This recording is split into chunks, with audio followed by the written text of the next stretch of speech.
Situé à courte distance de Paris, Saint-Loup-de-Naux est néanmoins un édifice champenois qui a été voulu et construit par les comtes de Champagne en l'honneur d'un évêque prestigieux, celui de Sens, dont il subsiste au fond d'un vallon une fontaine miraculeuse.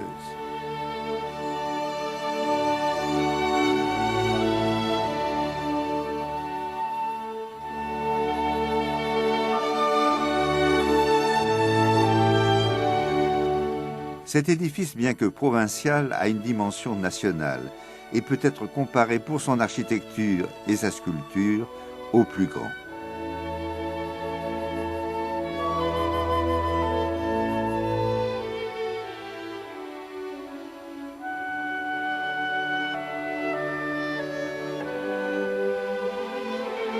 Tous les critiques d'art se sont intéressés à ce monument insigne.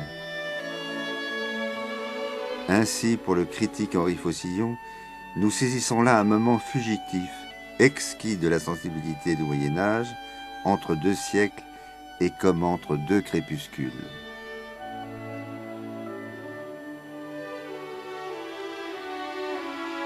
C'est le portail monumental qui accueille le visiteur.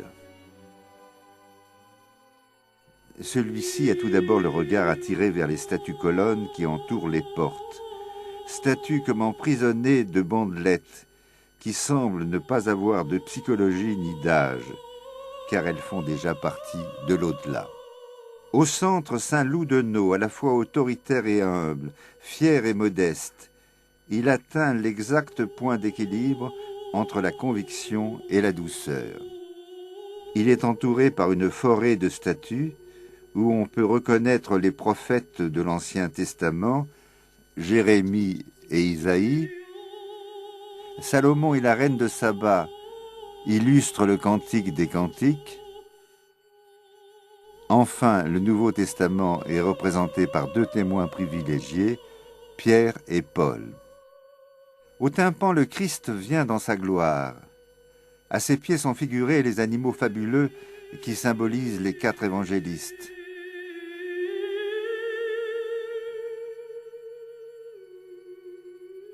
Sur le linteau, les apôtres témoins de l'Église catholique et apostolique.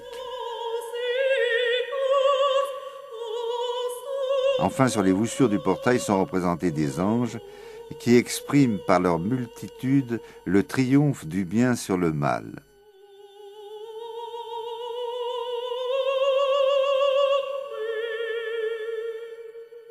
Ces étonnantes représentations datent du début du gothique, mais elles restent encore profondément romanes dans leur conception.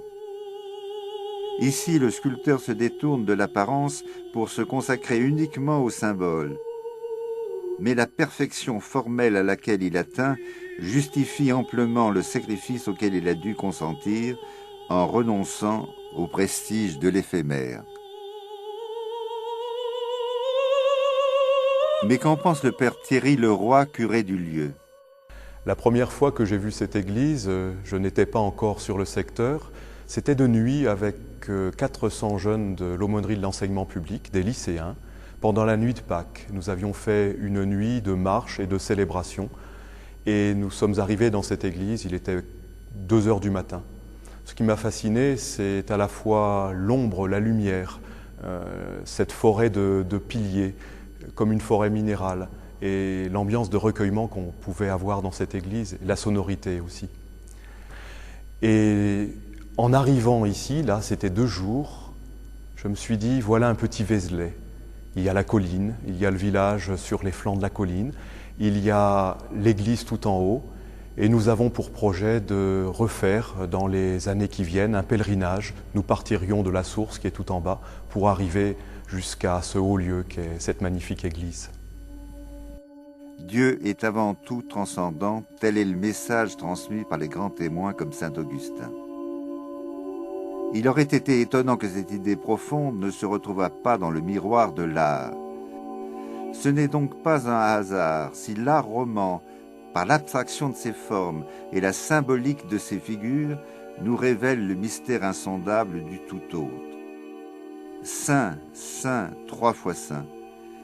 C'est dans cette triple invocation dite par le prêtre à la messe que l'architecture romane trouve son modèle et son sens. Le plan et la structure de l'édifice sont marqués du signe 3. La nef n'est-elle pas épaulée par 2 collatéraux de taille égale, un peu comme le desservant est accompagné à l'autel par le diacre et le sous-diacre. D'autre part, le cercle est une figure essentielle à l'art roman. On le retrouve au sommet des édifices, dans les coupoles ou les culs de four. Ici, ce n'est pas la prouesse technique qui intéresse le constructeur, mais la juste adéquation de la forme avec l'idée souveraine, car le cercle n'est pas avant tout esthétique, mais mystique. Mystique, c'est bien le sens profond des peintures qui décorent le cœur. Ce n'est pas le Jésus dans son humanité qui est représenté, mais le Christ dans toute sa gloire, tel qu'il viendra à la fin des temps et tel qu'il était déjà représenté au portail occidental. Il est figuré comme l'a vu le prophète Ézéchiel, dans une mandorle qui le cerne de toutes parts et le sépare du reste des vivants. Il est entouré des 3 animaux fabuleux, l'aigle, le taureau, le lion, plus l'homme, que les scribes du Moyen-Âge identifieront aux 4 évangélistes. Plus bas sont représentés les 12 apôtres, piliers de l'Église souveraine. Mais l'artiste roman ne se contente pas de représenter la vision d'Ézéchiel.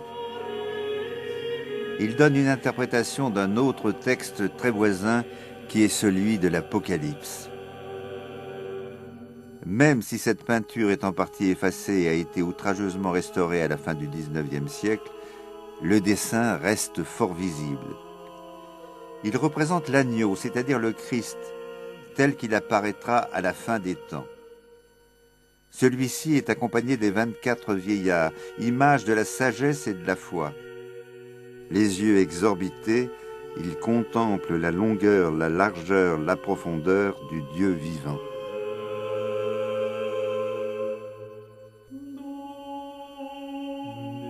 Au registre inférieur sont représentés cette fois-ci les martyrs, qui, comme les apôtres, ont fécondé l'Église dans leurs sacrifices.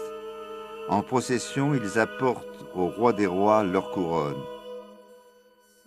Saint Loup de Nau est parmi eux, facilement identifiable au nom de Nodi.